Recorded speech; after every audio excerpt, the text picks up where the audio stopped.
Alright, welcome back everyone.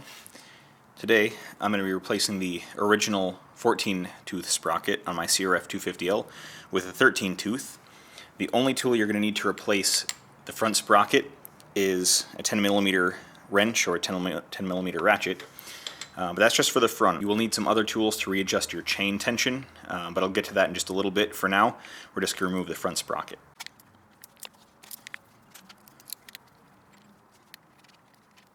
Alright, this is just a little bit of a locking collar. You just turn it a little bit and it'll come right off. Alright, then depending on where your chain tension is currently at, you can wiggle this off of the shaft.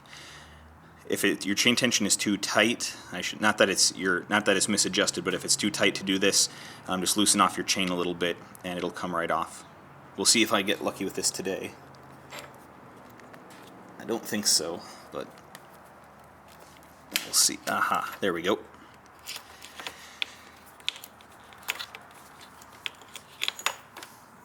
Alright, so there's the original chain. You can see it's a little bit eaten away, maybe a little bit of misalignment there, but that won't be a worry anymore since I'm putting on a new sprocket.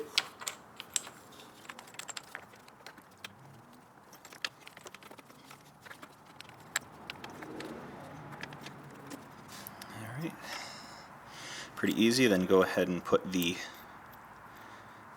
locking retainer back in place and then put those retaining screws back in. Getting the alignment on this can be tricky, but once you got it, you got it. Alright, sorry for blocking the camera there, but working with some tight quarters here. And then just readjust the torque on these. How much torque is it? Enough.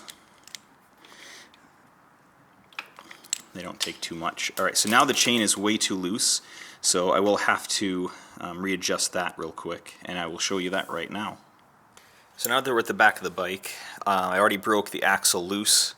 The nut is on the other side, and this is the head on the bolt for the axle. So all you have to do is loosen off this adjustment nut, which is a 12mm, and put another wrench on the other side, which is 10mm. And make sure you keep the one that's the 10mm in the same spot as you break open the adjustment nut. And make sure you do that on the other side as well. Then what you're going to do is count the number of faces on this nut that you turn it to make sure that both sides are even still. And then just tension the chain until it's at the proper chain tension. So I'm going to go, let's see, there's 1, 2,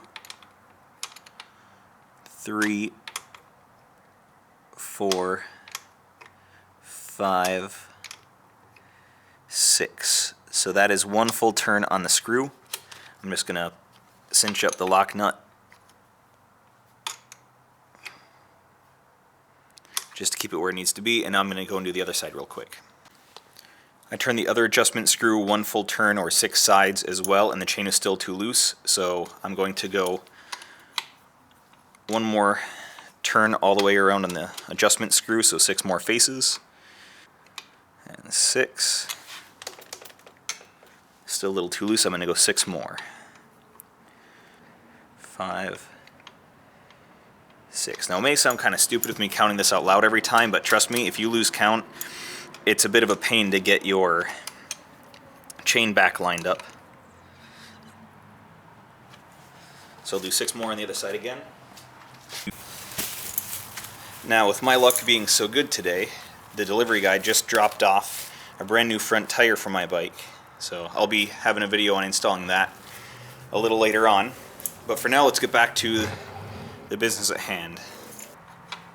As I was saying, it might sound kind of stupid to keep counting faces all the time, but if you miscount, you're going to be very sorry. As I almost just lost my count right there while I was talking. So let's see, where's this chain tension at? Well, I'm going to check this chain tension, I'm going to measure it up, and then I'll come back and see if it's right where it needs to be. Alright, so I ended up being out all 6 faces, so 3 full turns, then back in half. So 2.5 turns out on the screw on both sides. Got me right to the tension that I want. And so for now, I think I'm just going to clean up the chain, since as you probably noticed, it's pretty dirty. And then go and take it for a test ride. So for the very last time that I'm going to tolerate, the audio that I'm capturing while I'm riding came through as dead silence. So whatever I'm trying to do to record audio while I'm riding isn't working, and I'm pretty sick of it. So I'm going to have to figure out some other thing, because I'm done fighting with the current equipment that I'm using. That aside, how did it feel? Well, really it felt smoother, especially in the first, second, and third gear.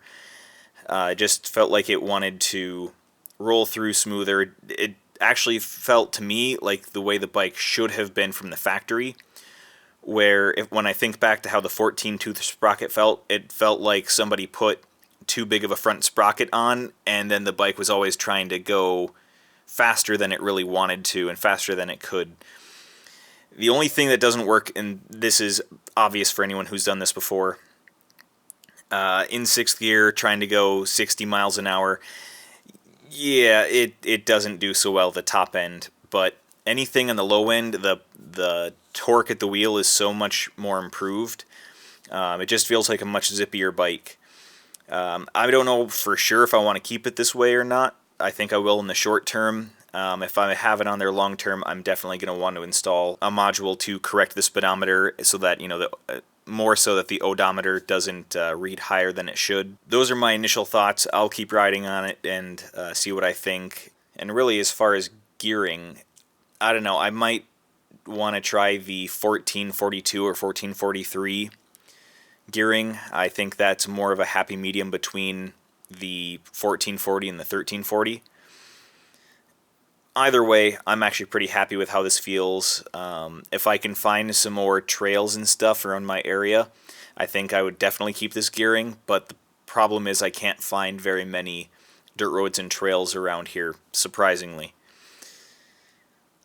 So really, your gearing needs to be suited to the riding that you're doing. It's not so much what your preference is. I mean, that does play a little bit into it, but really it's all about what riding are you doing. And the riding that I'm doing here isn't as technical as what I was doing back in Iowa. So with that, till next time, see ya.